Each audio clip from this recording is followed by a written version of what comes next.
Abbey Road Studios is arguably the most famous recording studio in the world. Its place in music history is irrefutable, and to this day, Abbey Road is still one of the world's most sought-after recording studios. The Abbey Road Keyboards refill is the result of a unique collaboration between Propellerhead Software and Abbey Road Studios. We set out to capture the sound and soul of this renowned temple of sound and make it available for Reason users all over the world.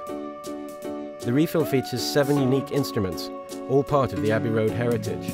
They are the Mellotron M400, the Hammond RT3 organ, a Steinway upright known as the Mrs. Mills piano, the Challenge Studio piano, the Manborg harmonium, the Schiedermeier Celeste, and the Premier tubular bells. We asked vintage keyboard guru Mark Vail, author of the books Vintage Synths and the Hammond Organ, to come with us to Studio 2 and have a look at some of the instruments featured in the refill. He is joined by Propellerhead Software's content manager, Christopher Wallman, who led the sampling process. We're in Studio 2 at the Abbey Road Studios, and we're standing next to a Mellotron Mark 400. This is one of the earliest forms of sample playback. Inside this machine are quarter-inch audio tapes, magnetic recording tape that has samples of things like cellos and choirs and strings. One thing that's interesting is that the tape is 7 seconds long, plus the fade out, so it's like 8 to 9 seconds each note, and then it stops. So if you hold the key for 9 seconds, then the sound is dead, and then you have to re-trigger the key. And in Reason now, we didn't actually loop the sound, so you would have that intact. That you have, if you're holding a chord for the whole chorus, for example, you would have to re-trigger the notes after the second bar or something. Let's take a look inside. Sure. So you can see some of the crazy contraption that they devised in the mid-60s for this very early sample player. This is the sound selector, actually, which tape you're playing, ABC, 3 sounds.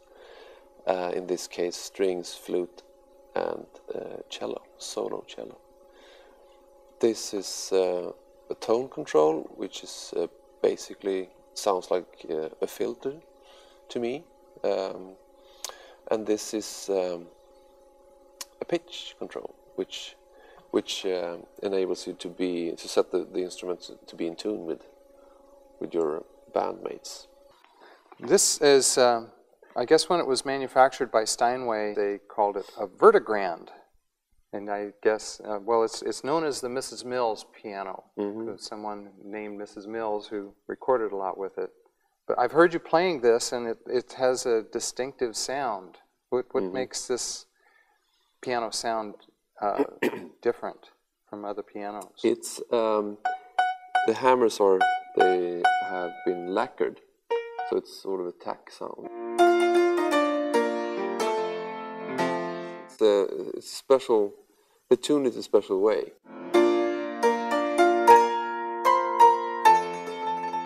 So to get it to sound out of tune, even though it's not really, but it's the 3 strings resonate differently, so it gets separation in pitch.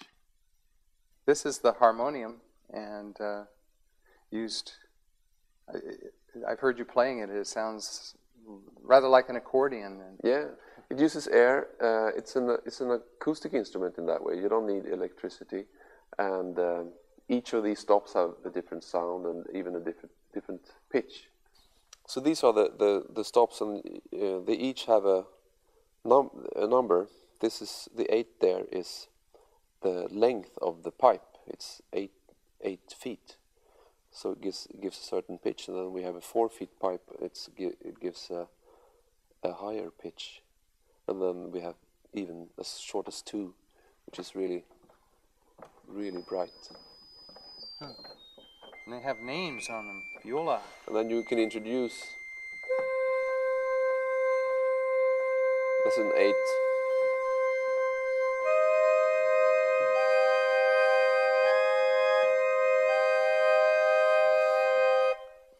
These are to hit your knees with, bang your knees. Yeah, you have 2 controls for the knees. And one is the volume, pretty much, and the intensity of the tone. And this is a convenient way to get a full ranks. It's with all the stops out. This is a Hammond RT3. The Hammond RT3 includes the same components that were in the most popular Hammond organ, which was the B3. It has spinning tone wheels, 96 of them.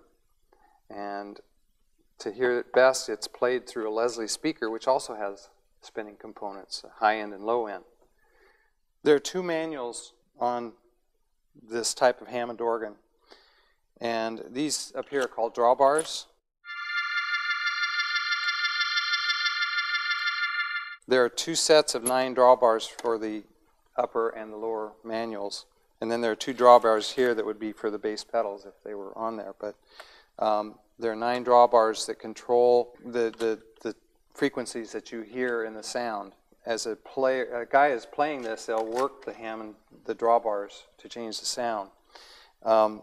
One thing that's unusual about this Hammond is it has these switches here, and 3 of these 4 switches control the Leslie speaker. They switch it between slow speed and high speed. Slow speed is what they called a chorale, and high speed is what they call the tremolo. And going between the chorale and the tremolo speed is used to change the emotion of the organ part. It's really very effective. You don't need to carry the Hammond and the Leslie around. You can just carry Reason in your laptop. Using Propellerhead Software's hypersampling method, we have sampled the instruments at multiple velocity levels using a multitude of carefully selected microphones. But there's more. The hypersampling process goes beyond just capturing the instruments. With all the microphone signals still available in Reason's mixer, you're free to select from a number of microphones and mic placements, just like in the real studio. Think of it as getting a virtual producer's chair at the control room in Studio 2, without having to go there. The result is a collection of truly unique keyboard instruments for your Reason rack. Whether you're striving to recreate a vintage keyboard feel in your tracks, or if you're looking for something truly new and different, Abbey Road keyboards will add sparkle to your music.